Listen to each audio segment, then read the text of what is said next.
everyone. Can you hear me? I think I got the sound right. So I'm really excited. So we launched 201, 301, 401, which I bundled together. It didn't really make a lot of sense to split them up. And even if you aren't going to use all of them, I think at some point you might want to think about printing. I know there are a couple people that asked if we were going to take the printing out or if I was going to take the printing out. But I think at some point you might want to think about creating hard copies. And I think it's really useful anyway to understand how dropship ordering works and Amazon fulfillment and how to DIY a studio at your home yourself in case you ever even want to do a small run of physical printers and planners. So let's see, we have one question. And again, this is just meant to be casual, informal. I really want to help you, even if you don't sign up for 201, 301, you know, if you just have questions so far, if you're wondering if planners are really something you want to do or how sales are on Etsy, or if it's better to sell them on your own or in person, or even going wholesale, I think is a great opportunity. And, you know, getting them on the shelves at Target or even at your local boutiques, or sometimes I've even seen them in clothing stores. So I think there's a really great opportunity to make some extra cash doing something that you really like. But if you have questions, just pop them into the right side or in the bottom, it doesn't matter. Let's see, we have one question from Latanya. Is your upcoming class only for planners? Does it cover journals as well? Good question. It is for both. So really a planner is a journal. I think you could do either one. So in theory, the journal just doesn't have dates in it, right? Or you could add a couple dates or maybe just an annual calendar. So the journal could simply be a line of, well, lines, right? So just places where people can put information. Maybe you want to put some quotes in at the top. Maybe you want to put in, you know, sections. So it is a journal of maybe, I think, what is her name? Daniel Laporte does a lot of journals that aren't necessarily planners or tied to dates, and they just kind of walk you through a process, and you can ask questions as you go. And I think that is a great opportunity to take the planner templates and repurpose them into something else. So specifically, probably what you're looking for if you're going to do a planner, I think, you know, even regular planners, sometimes they like the annual calendar. You might like that to stick in the beginning. And the section 301 on specialty planners, I think is going to be really useful. Because that's going to talk about what I call planners with a purpose, which again, you could take out the dates and simply use the pages at the end, or for fitness or weight loss or baby planners or something like that. So I hope that answered your question, but if not, let me know if you have any other follow-ups. Devona, will it be hard to personalize the planner's name on the cover using your system? No, you can personalize anything you want. So if you are talking, Devona, are you talking about personalizing the planners just for yourself or for customers that are going to buy your planners? For customers, okay, so good question. So for customers, what I would suggest is there's two ways that I've seen people take orders for customization. And one is the easiest and the cheapest, and that is simply you have set parameters. So you'll say, okay, you can change 2 lines, right? And it can have 10 characters or 12 characters or however many you kind of decided on the font that you're using will fit across that page. And then they would simply send it to you, and then you're done, right? You could maybe, if you want to, you can add an extra step in there and send them a PDF, which is what Erin Condren does, to approve the proof, and then it goes to print.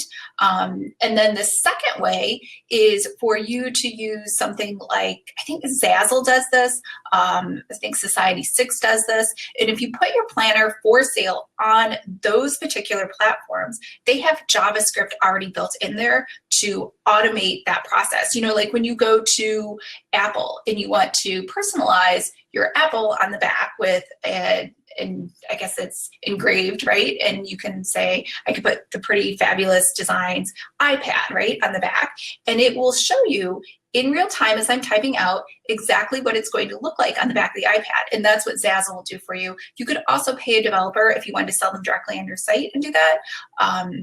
So I think, you know, those are two different ways that you could do it. And, you know, as far as, and again, I'm just talking about the cover. If you're talking about the interior pages, that you could do as well. You would just have to set up more, you know, depending on which system, you'd have to, again, either specify the font and know exactly how many characters will fit in that particular line. So people don't send you something like, I don't even know, a super califragilistic to fit across a line that's only meant to fit maybe 20 characters. And then, or you can use the Zazzle system where you have it in real time. So then they know exactly what they're getting.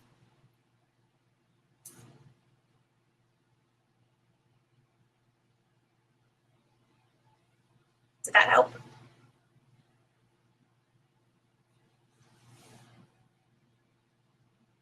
Great, perfect.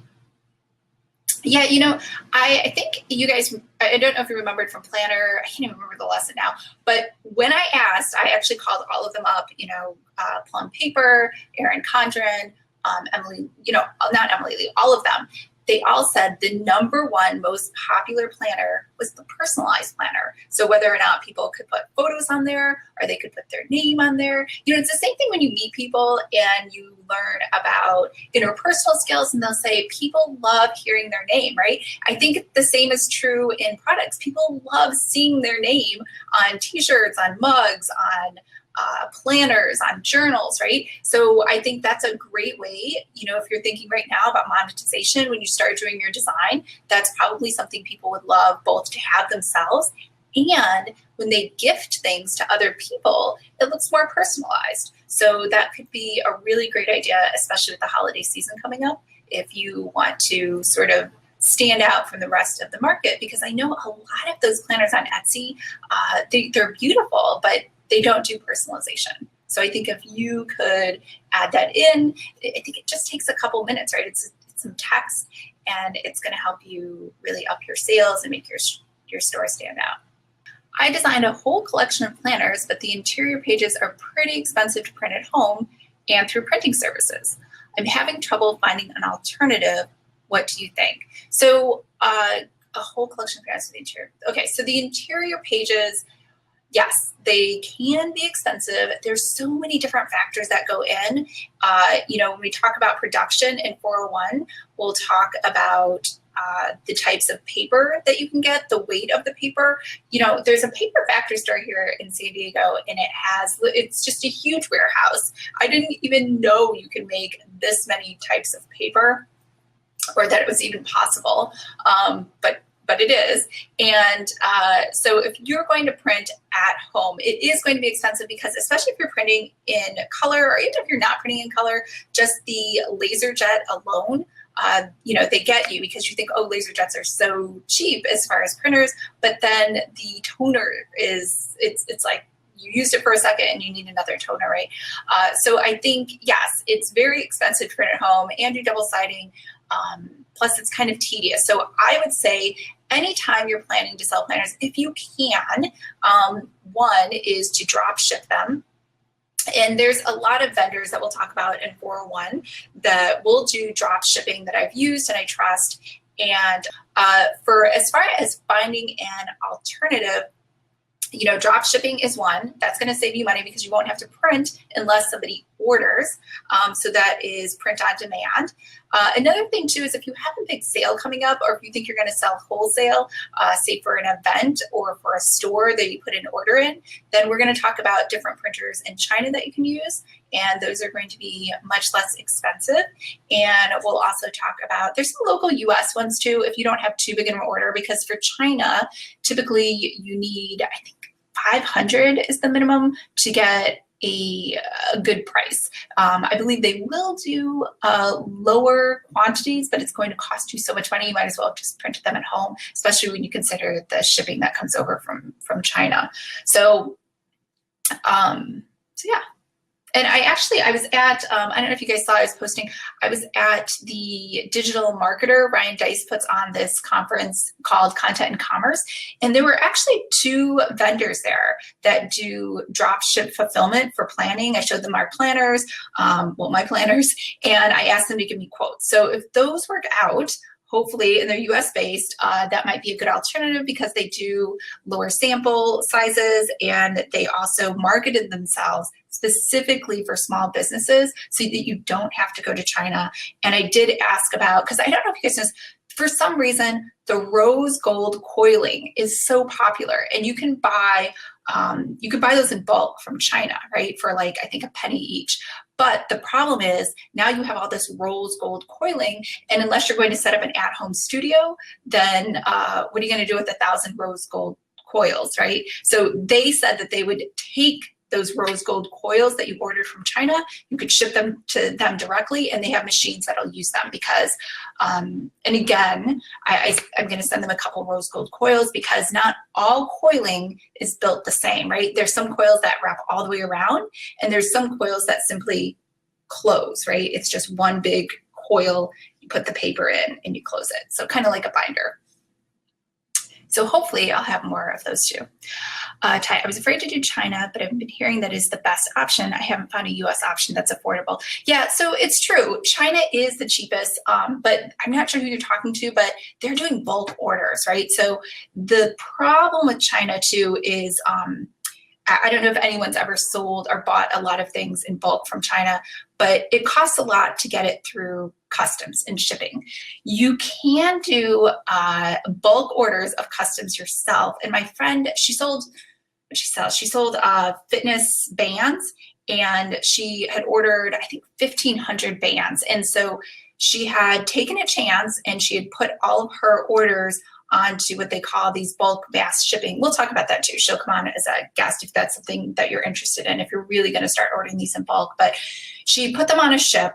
But the problem is then once the ship lands and it docks at a customs port, say the closest one to here for us is LA, you have to go to the port and go sign out your stuff yourself, and you have to also hope that it made it. And I know that sounds weird because it's so much cheaper and it's coming over on a ship, but then the catch is you're not paying for someone to handle it. It's not individual. It's in a big bulk sort of container. And when they open the container, you kind of just have to find your own stuff and get it. And that's the advantage. It's way less expensive, but then you have to really understand what you're doing when you do that. So Tide, oh wow, I didn't know that. Yeah. There's so much to do. I mean, it's kind of funny when someone asks me, can I get rid of 401? And yeah, you could definitely get rid of 401. I could offer this separately, but I think, I really think it's so valuable just to understand, even if you're making a decision to only go digital, to understand why you've made that decision to go digital and why a lot of people do, because there's so much involved in the production. And I'm not joking, I spent, I think, 1.5 years just researching, trial and error, wasting a lot of money on the drop shipping because no one wants to share anything with you. And it's really weird to me how nobody is sharing. There's all these planners on Etsy, right? And I looked forever and no one's teaching or sharing any of the information. I think it's because it's so hard to get. I mean, I researched it. I had my boyfriend research it for hours, and he's an entrepreneur and he does this all the time. And he found it very confusing. I hired, I think, 6 or 7 different VAs to go out and do research because I thought maybe someone would know something better. I had people calling China. Some of my VAs were actually in China. So they were talking, Mandarin to help get more information. So it's a pretty, I wouldn't say difficult, it's challenging. And if you're starting out small, I think these US vendors that I found are going to be a better alternative. We'll talk about that, but I think drop shipping is a better alternative in the beginning. And then once you get either a wholesale order from, it doesn't have to be somewhere big like Target, you can get a wholesale order from, your local Staples supply store, or from, there's tons of stationery stores that are popping up all the time. I think I sent you guys some emails on Kiki, has their own supplies, stationery store, Sugar and Paper. Tons of people love paper. Like, we're not the only ones. So they're always doing that. They're always coming up with new pop-up stationery stores, and they can't afford to purchase everything on their own. So if you have beautiful designs and you're local, 9 times out of 10, they're going to take your stuff either on contingency or they may just order it depending on how they run their store. So I think, this is just a good opportunity, especially if you get into this and you find out your planners and the designs that you build are really popular. People want physical planners. I can promise you that. I have friends, you might be the same. You don't want a digital planner. You don't want to print it out yourself. You want someone to send you a physical planner and just give that to you. Okay, I will stop going on my rant. You're the first person. Okay, let me see. Thank you. Tell you the first person I actually found teaching because I searched and I said, yeah, it's so true. There's nothing. Yeah. Devona, will you provide vendor recommendations in your course? I really like the Rose Gold. I for sure will provide vendor recommendations. I will give you the names. I will give you their phone numbers. I will give you their URLs. I will give you the price quotes that I got.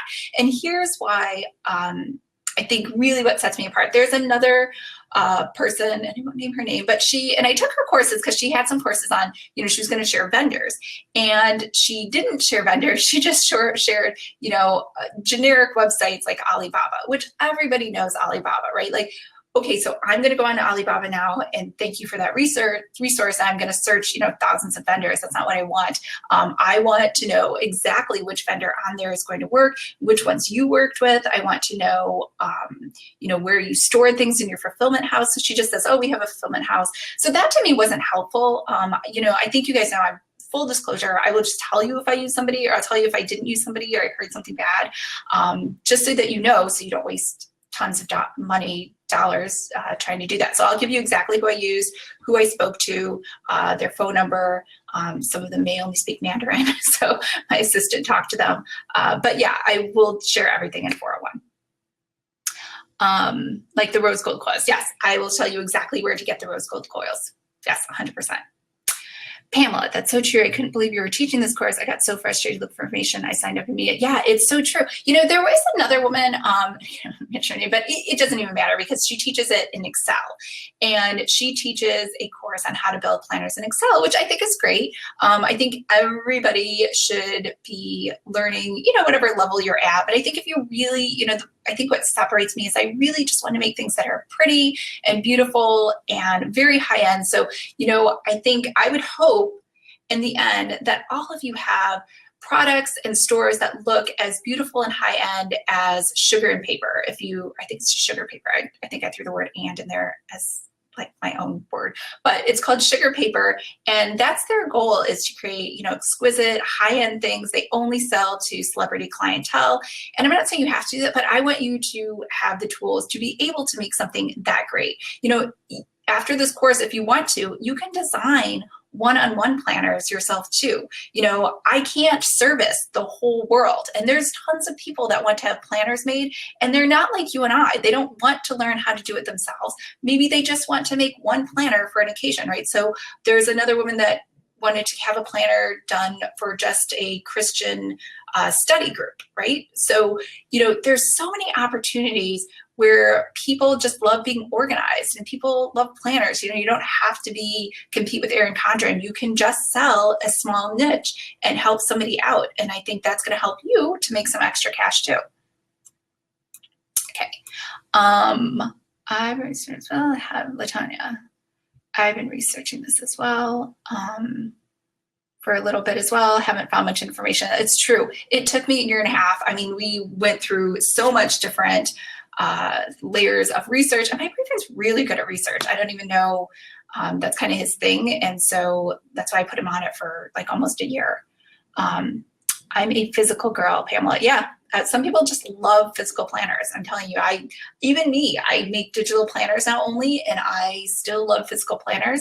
And even when I go to conferences and I'm, advertising my planners, I will bring physical planners, because I tried one year, and if any of you are going to a conference, but I tried one year to bring just a postcard, and the postcard said, here's your free planner. And I thought, wow, this is such a great deal, right? They can just go in online. I mean, I didn't even have a cap on it. They weren't proprietary download links, and you could give it to all your friends. They could download planners, and nobody downloaded them. I think I had maybe 40 downloads, and I gave out 1,500 cards.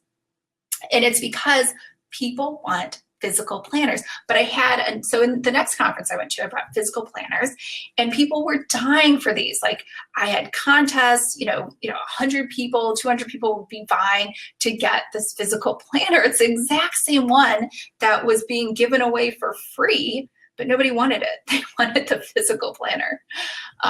So something to keep in mind if you're ever going somewhere and you just think, I'm going to give an e-card for a free download. I mean, you can, I just don't think that's going to be very effective. Latanya, I want physical planners and journals. Yeah, exactly. Zanny, so sad I'm missing this. I can only see that chat. Yes, I've searched long and hard and watched the tutorial in Portuguese. It was so exhausting. Yes, this chat is exhausting. Is this class going to cover disc planners? No, it's not. And only because I don't like disc planners.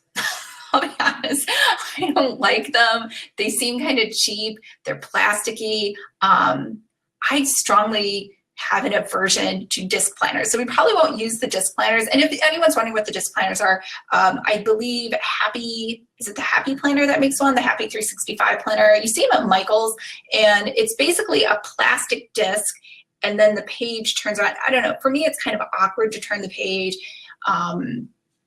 Mechanically, they don't work as well. They chip inside your bag. So, so I'll stop trashing disc planners. It's just personally, there's nothing wrong with them. I personally just don't like them. Carrie, I have always struggled with the production aspect as well. I have researched so much only to end up frustrated because there's no information out there. It's so true. I don't know why. No one wants to share it. I have a bunch of information too on stickers. So at the end, if you guys aren't too burnt out, when we talk about production, I'll add a bonus lesson in there about stickers, because in the beginning, I actually thought I wanted to make stickers. Everyone who has a plan, I shouldn't say everyone, most people have planners like having stickers, right? If you have a physical planner, you like putting little stickers in there because who can draw icons? And if you have a sticker, it's really pretty. So we'll talk about kiss cut, die cut, places you can order them. I tried ordering some from Gary Vaynerchuk. I know that's funny, Gary Vaynerchuk, I don't know if anyone knows him. He's a social media entrepreneur, and he came out one day touting this, I think it was Sticker Mule. I'll have to look it back up. And they were so great, right? And so wonderful. And I tried them out and they weren't that bad, but they were pretty expensive. And I did find some other vendors. Actually, it's funny. I don't know if anyone's ever gone to the Adobe Max conference. And Adobe Max is for creative professionals that are trying to learn, anything in the Creative Cloud suite. And Adobe Max had a ton of vendors. Like, it was hands down the best expo I've ever been at. There were huge lines. You could get a 3D, they had a 3D printer there, first of all, and you stood in a booth. You could make signs or, whatever pose that you wanted to make, and they would make a 3D sort of, the stress ball squeezy thing of yourself for free. They had a ton of different new technologies out there, printers, letterpress. So, if you ever have the chance, and I think the next Adobe Max next year is in Vegas, I would try to go to the Expo. And again, I would only go to the Expo because I didn't know this. Adobe Max is expensive. I think it's $1,200 to go. And what happens is if you don't register, like the very second enrollment opens, you can't get into any of your sessions. And they post all of the sessions for free after the conference is over. So I thought, why am I paying to go to this conference?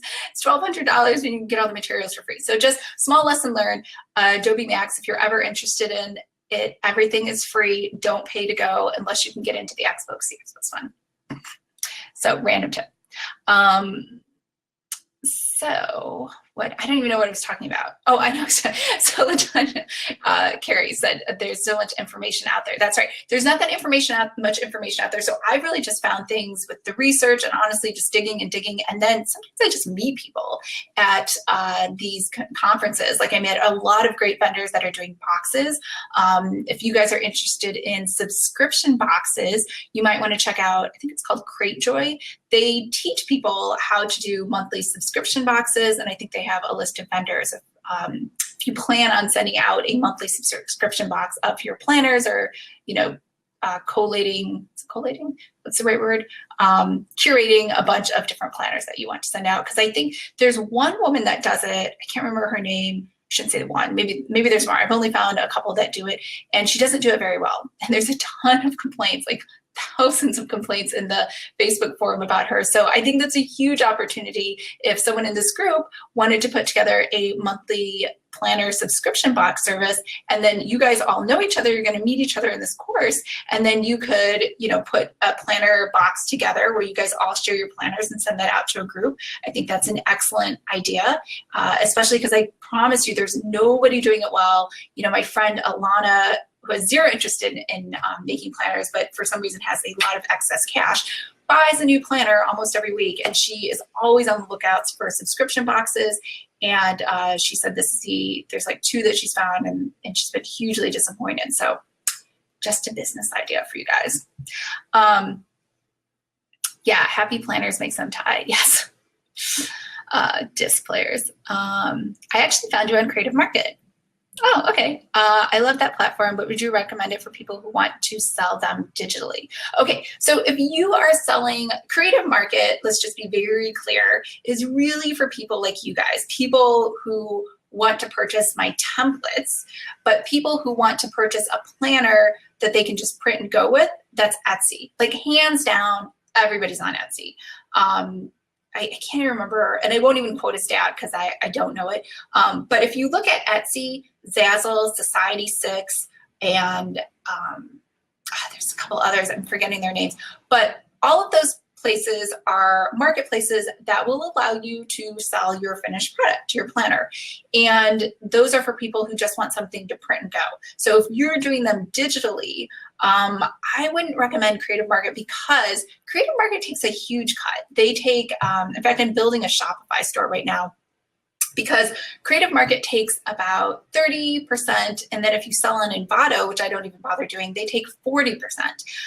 So it's a huge chunk of your profits versus, I mean, it does help with discoverability. So in that sense, you know, you paid for that. But if you could sell on Etsy, I think Etsy, when I sell something on there, it costs me maybe 2 cents. They charge you nothing, right? And it's a captive audience of people who are looking for planners, who want planners. They kind of know it, they expect it. So, you know, if you're selling planners, I would for sure sell them there. If you're trying to do what I'm doing and you're trying to sell templates, then yeah, probably Creative Market, or even, in fact, Envato might be better. I've had a lot of people ask me if I will put my stuff on Envato, which I won't because it's 40%, but I don't know why people buy a lot of, the way the credits work on Creative Market and Envato is it behooves you to purchase credit with them, and then people have all this credit and they want to spend it. So they're asking if I could put my stuff on Envato so they can use their credit. So I think people, for whatever reason, people put more in their credit bank in Envato than they do Creative Market. Zazzle takes a huge cut too, possibly. Yeah, I actually don't sell on Zazzle. You have to hike the prices up so high to make a decent profit. You know, another thing too is if you think that you have enough inbound traffic, you could create a Shopify store. Now Shopify is expensive. Shopify is $29 a month, I think, just starting out for the basic, and basic will work. There is another alternative that was only $9 a month. And let me see if I can find it for you. If you guys are on, which I don't recommend MailerLite ever, don't use them, they're terrible. But MailerLite did come out with a vendor, I'll find it for you. I'll send it to you guys afterwards. But there is a vendor that does exactly the same thing as Shopify, but better. I think it's better. It actually integrates with your Facebook page, so you can sell directly on Facebook. And actually selling on Facebook might be an alternative, an idea too on the shop. I think they just take a small processing fee. But my point is, this shop, it's an online store just like Shopify, but for whatever reason, it's not very popular in the US, and it is based out of Malaysia. So when you go to look at all their templates, don't be freaked out because everything's in, I don't even know, is Malaysian a language? I don't even know. But everything's Malaysian, all the examples, but they're beautiful, and the store layout is great. The back end makes a lot of sense. I'm actually looking at that right now in case I decide not to go with Shopify. But it was only $9 a month. So it's much, much less expensive. And it didn't seem to me to be an issue when I had some support questions that they're in Malaysia. They have a pretty big staff. So just something to think of. You know, Shopify used to be the only game in town that are BigCommerce. They both had huge booths. No, that's not true. Only BigCommerce had a huge booth at this conference. And there's so many pop-ups coming up that are less expensive. That could be a good idea too. Now, so my point was, though, they take a huge cut, but you have to remember that's an investment in marketing, right? So if you aren't spending the money on creative market by sharing a cut of your profits, you're probably going to end up spending that money on Facebook ads, on YouTube ads, on I think Instagram and Pinterest allow you to do advertising. So either way, you might end up spending traffic money unless you already have a very captive audience, right? So getting that inbound traffic is something that takes time. And I mean, this is going off on a whole nother tangent, but you know, building your website, doing SEO. I mean, I've hired for my site, I've hired probably three different SEO experts to come in and change my site up. I have hired, I've tried to blog a lot. I try to go on YouTube a lot. And all of that organic traffic builds up, but it takes time, right? So even if you get a viral post, there was another example the other day of a guy who had this really huge, and he shared that he had this website and I don't know, it's Michael Hyatt. I don't know if anyone else got that email. I don't remember where it came from. But he was saying he gets 10,000 visitors to a website, but no one's opting in. He gets like 10 people opting in to the website because he didn't have a download, right? So, you know, that's another thing to think about. You have a way to build your email list so that you can sell to people. You know, at this conference I was just at, I don't know if anyone saw this, the biggest thing everyone said is to do Facebook Messenger bots. So I don't know if anyone's looked at those. I thought for a while there, I thought text messaging as a form of advertising was going to take over, but that's not true. You know, I don't know if anyone's familiar with Ezra Firestone, but Ezra is kind of like the authority on e-commerce, right?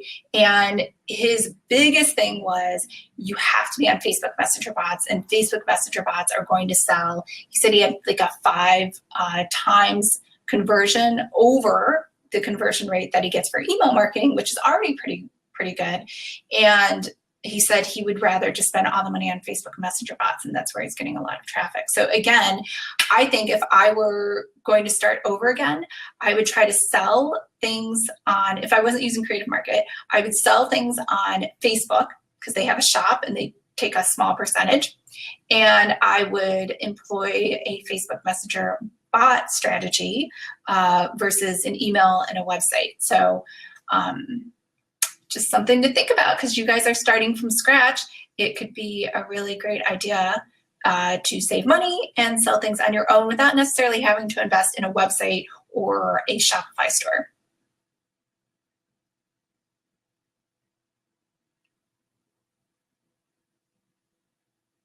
And I don't mean to go off on a tangent on Shopify and Facebook Messenger bots, but hopefully everything that I learned and that I know is helpful to you guys when you are trying to make shops. Because I think I announced, you know, back in May, my only goal really is to help you to make money and help you sell more things, whether it's because you want to make extra cash on the side to help pay things off, or to do something fun, or if you want to make this a full-time business, because that's what I do. And I just really want to make sure that I'm sharing everything that I know so that you guys can be successful too. You know, I always believe in collaboration over competition. And if I know something, I want to share it so that you guys can do something great too. And then, you know, in the future, maybe you'll recommend me, right? Like, I think that's how the world works and the universe works in karma.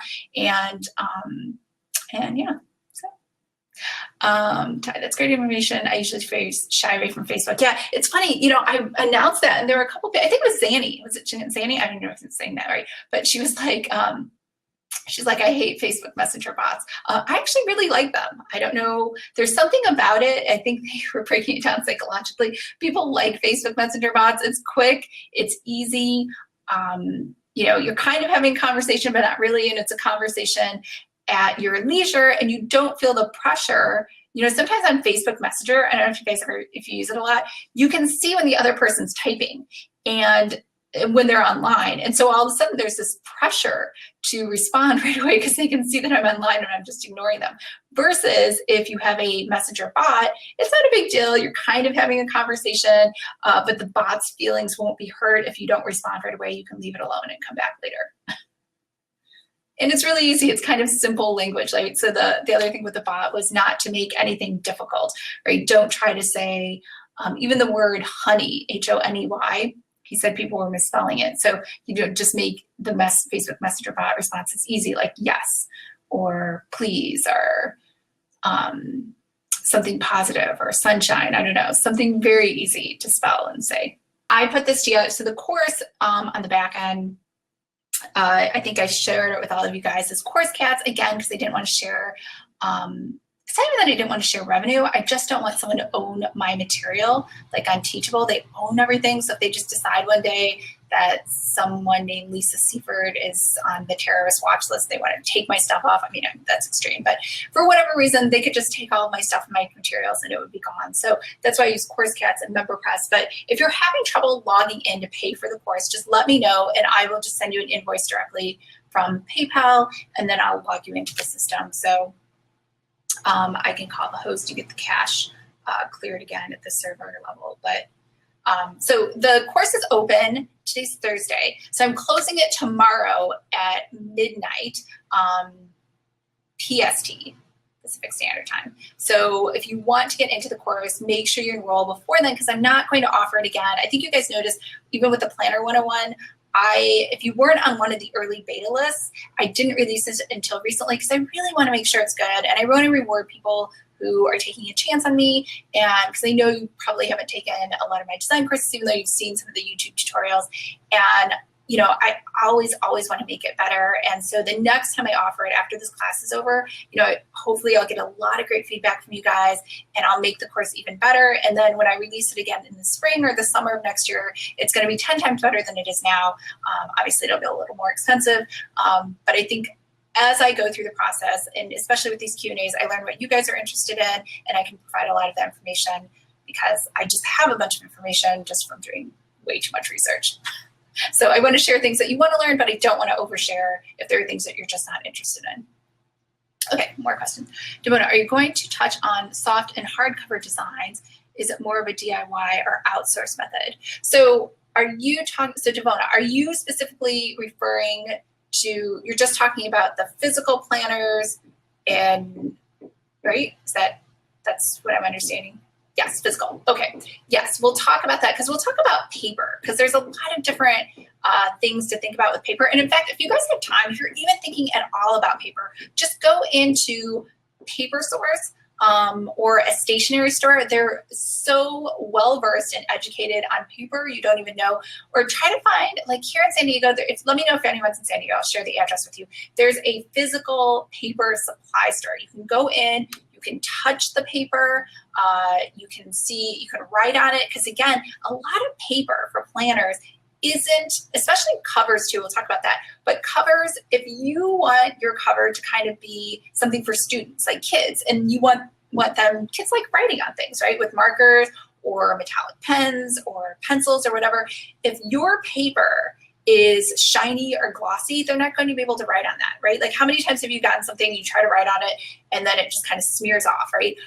Or sometimes even the Sharpie won't even stay on, right? So those are things that are okay to use, but you should consider that when you're picking your paper and your vendor. So yes, we'll talk about soft and hard covers. We'll talk about overlay covers, which actually I'm not a fan of, but I'll tell you how to do that when we talk about 401 production.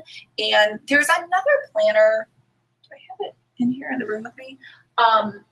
It is, I don't know where it is. It is the Daily Greatness Planner. Hold on, let me find it.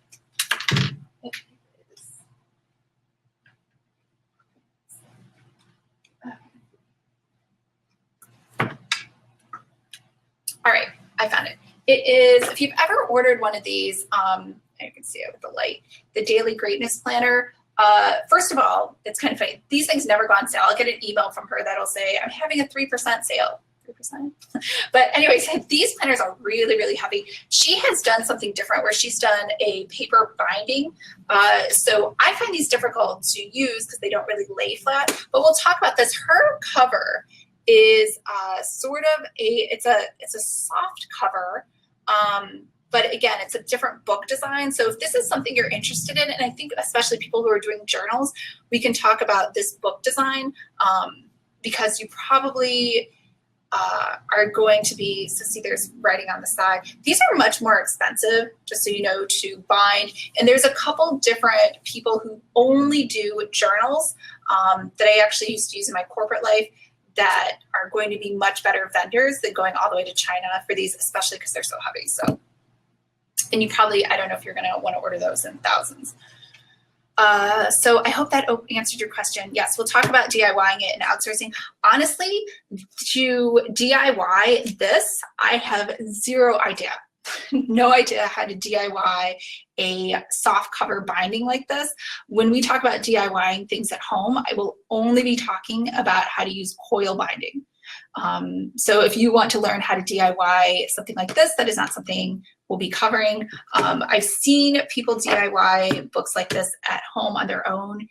And actually, I should take that back. So my friend Andrea just started working for a book cover vendor that does exactly this. And she sells machines that she will sell to you so that you can do this at home on your own. And I think the machines, I'll get an updated quote for her by the time we get to 401 and some demos from her. But these books will cost, the binding machines cost, I think, $180 for the outdated model. And then the newer model, I think it's $380 or $390 or something like that. And then if you were doing a large bulk of these, they have more of an industrial machine. And again, that is just the machine. It has nothing to do with the materials because those have to be ordered separately. But I'll have her come on and she can explain to you exactly how to make these if that's something you want to make yourself with a different kind of binding. So yes, I guess I will be touching on that, but not me personally. Andrea will be touching on that, on how to do those. So I hope that helps answer your question, because I did think about doing that. But again, just to be fair, I don't have any experience with making these myself, only the coil binding. All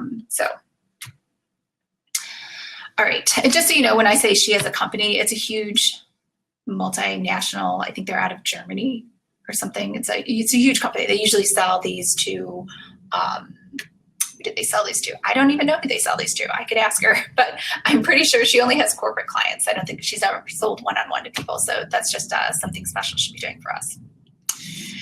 Okay, Carrie, how long have you been doing this and how long did it take you to become established? So I've been doing this probably forever. Does that make sense? So I've been thinking about doing this forever. So really quick background on me. I did corporate America my whole life. I have a bachelor's in history and computer science. And then I went on to waste even more money with an MBA in accounting. And, but I always dreamed of doing something on the side, and I've always loved planners. So, I was working full time. So when I say I wasted a lot of money, I had money to waste, because when you have a regular day job coming in and you have money coming in, it's much different than if you're just doing this on your own. So like right now, I quit my full-time job within the last year, and I've just been doing this online. But planners specifically, I think that's what you're asking, Carrie. So how long did it take you to become established? With planners, for me, it was more of, I just didn't like having all the inventory, and it really stressed me out, right, to have all this physical inventory, because I wasn't sure if I was going to sell it. So for me, physical inventory wasn't the way to go. And I just morphed into, people started asking if I could make planners for them. And that's kind of really how I made my money in the beginning, was just making planners and doing it on my own. And honestly, I'm kind of picky. I think you guys have noticed, like, my planners have a very different style. I just like making the planners I like making. So I actually don't enjoy doing custom work that much, because selling planners online and teaching you guys is something I really want to do because I love teaching. Like, I used to be an adjunct professor at Roosevelt University. I have been a corporate trainer for years. I teach people certification classes in HR and in fitness. I even taught aerobics for 20 years. So I like teaching, right? That's kind of my thing. And then when it comes to design, I really just like making the things that I think are pretty.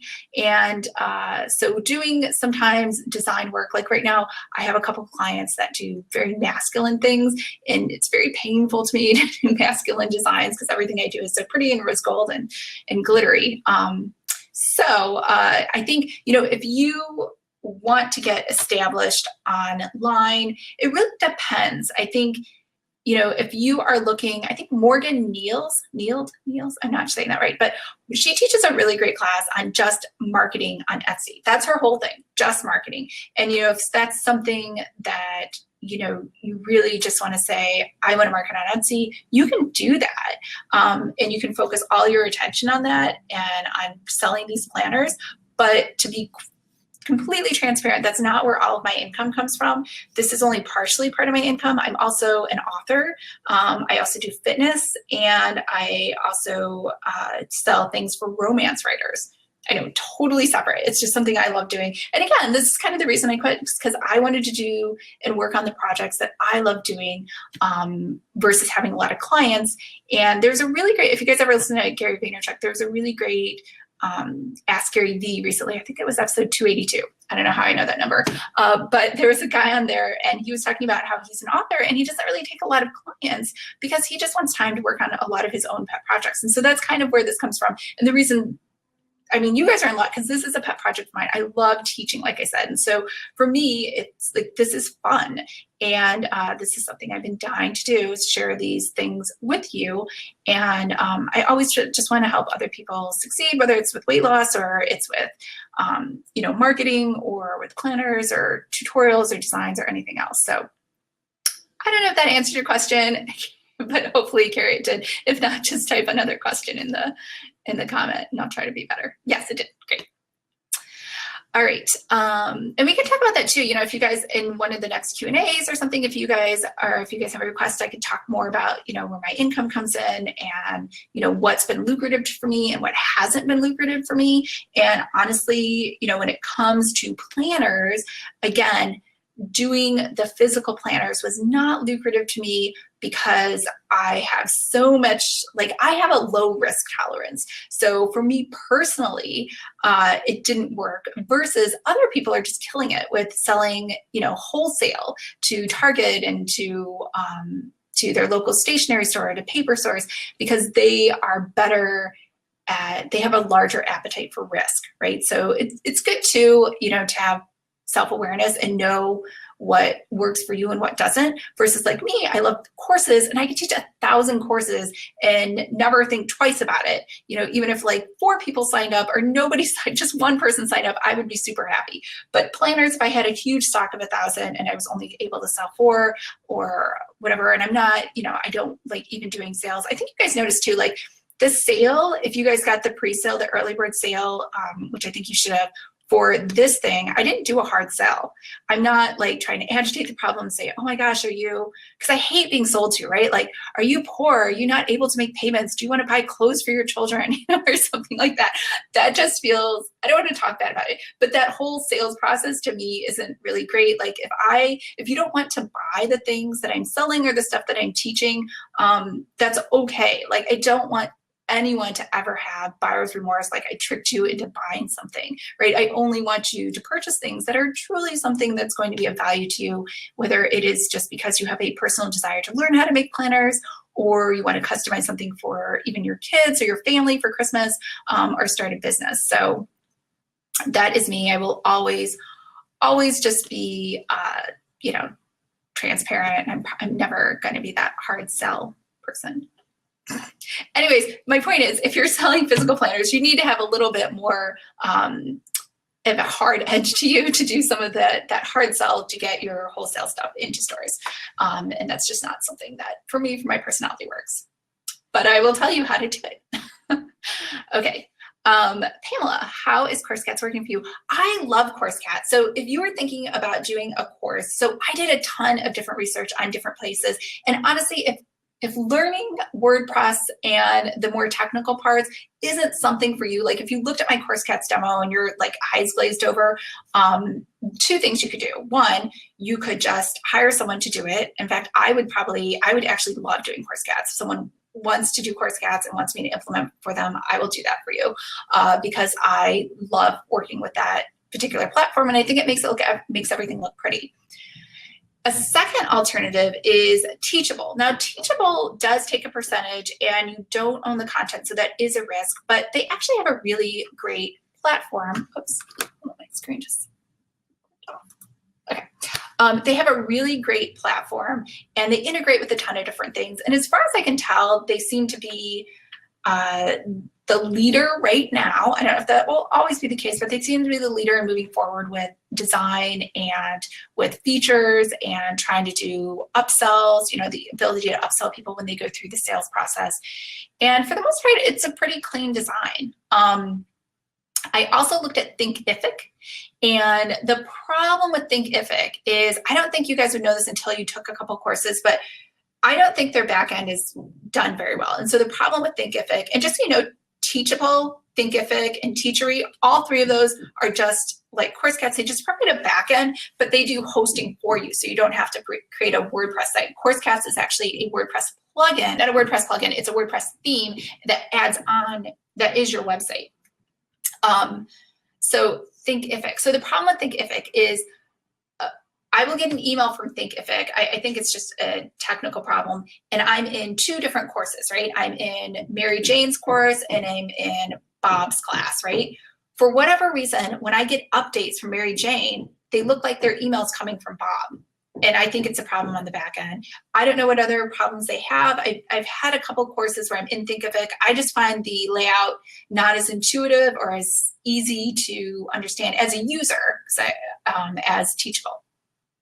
Teachery is another platform that is very, very much like Thinkific. The problem with Teachery is there's not a lot of customization, and Teachery, it's kind of weird because you have to host all of your materials somewhere else. Whereas like Teachable and Thinkific, you just upload your file or your video and it's kind of hosted there. Teachery is asking you for the URL to wherever you've hosted your document or your book or your video versus just hosting it themselves. That makes sense. Pamela, I agree about Thinkific, yeah. Let's see, what else did I look at? I looked at LearnDash. So LearnDash is, there's a guy, Adam from WP Crafter. He has a YouTube site. Amazing. He puts out free tutorials like every minute. I don't know what the guy does for money, but he's just always putting out free stuff. He has a couple courses, but again, I don't think you even need those because he has so much awesome free stuff. But he had a really good tutorial on LearnDash. But again, I just didn't like the look and feel of LearnDash. If you purchase, and I haven't done this, but the membership guys is a monthly subscription site, and they teach you how to do memberships. And so they are, I believe they're like $49 or $50 a month, but inside your membership, you get a free WordPress theme called Memberium. And Memberium is a course sort of site repository,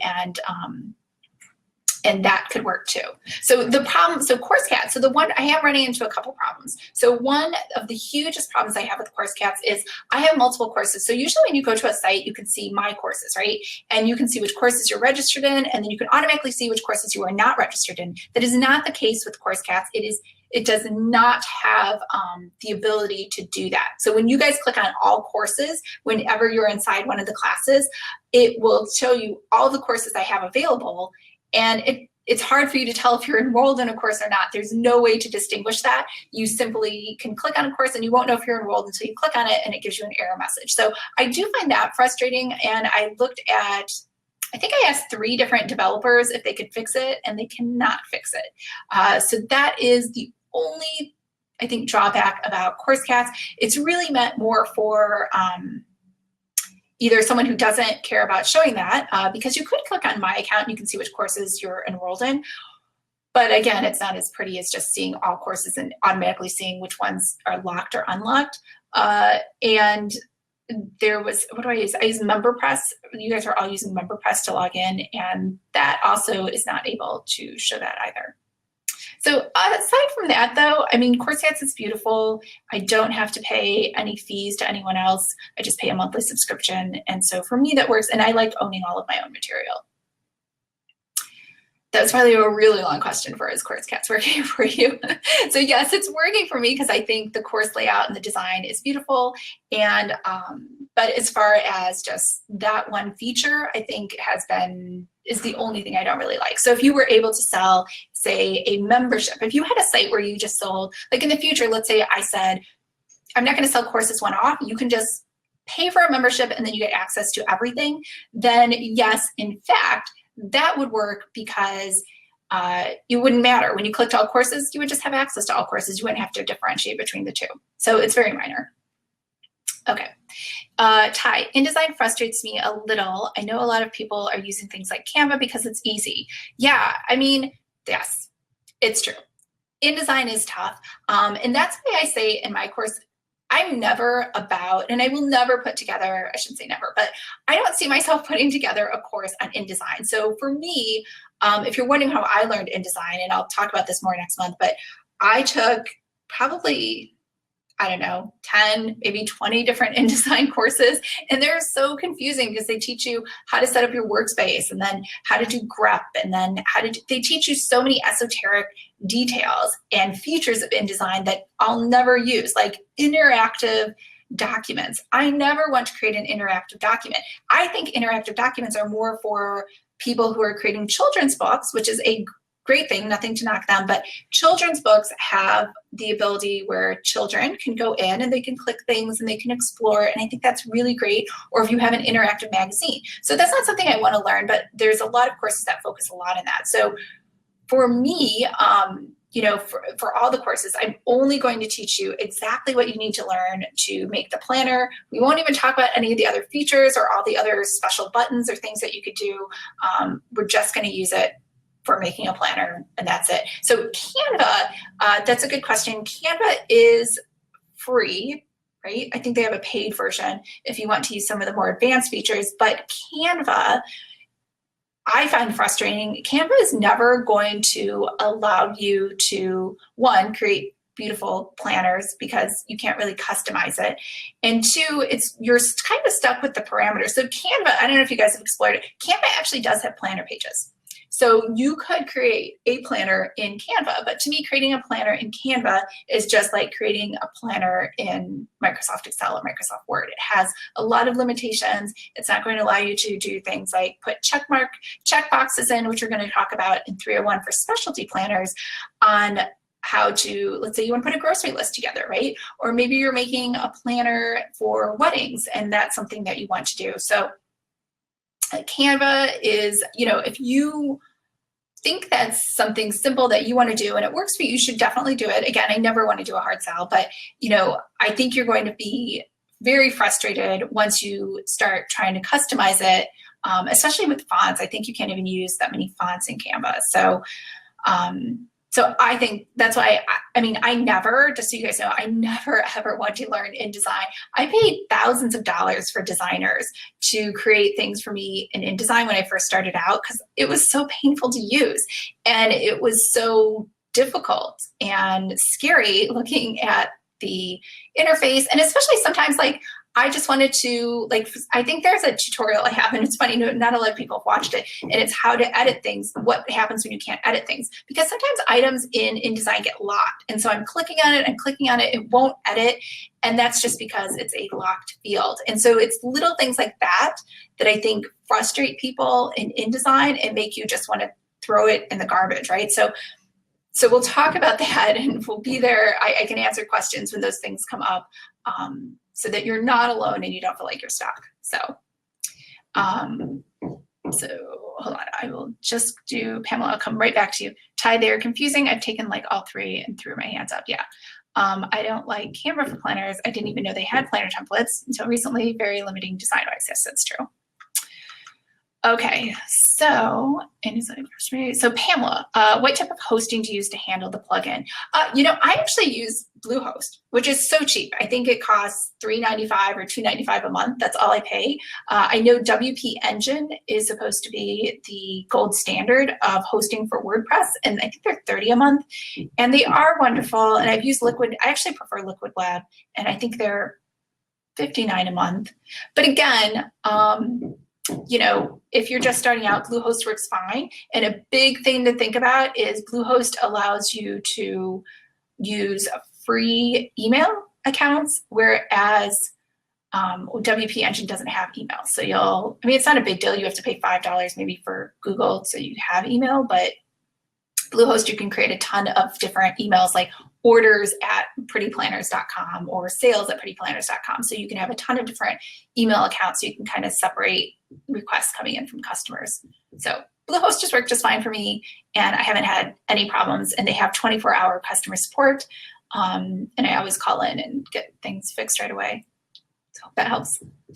Pamela, I did the InDesign Field Guide course and it was awesome. Yep. All right. Okay, guys, so it's 11:05. I'm so excited that you guys were here and you had so many great questions. So if you have any other questions, I'm going to sign off. There's nothing else, but if you have any other questions, just drop me an email. I'm around obviously all day and tomorrow. And remember, the cart closes tomorrow at 9 p.m. Pacific Standard Time. No, 9 p.m. Pacific Standard Time, midnight Eastern Standard Time. And you know, I think if you even think possibly remotely, this might be something you want to do, you should definitely sign up, because I'm for sure not offering the course again until spring at the earliest, possibly summer of 2018. And it's on the website right now, 201. I'll be sending out an email in a couple hours. And if you have any problems at all signing up, just drop me an email and I will just send you a PayPal invoice. And again, even the emails from yesterday, I mean, the early bird discount code doesn't work anymore, but you can still sign up on the website. And I also have a really cool special offer that I'm giving early bird again, a special pricing for everybody as soon as the Shopify store is up, just for the people that sign up for this course. Thank you so much for the course. I signed up yesterday. I'm looking forward to the process. Great. Thanks, Devona.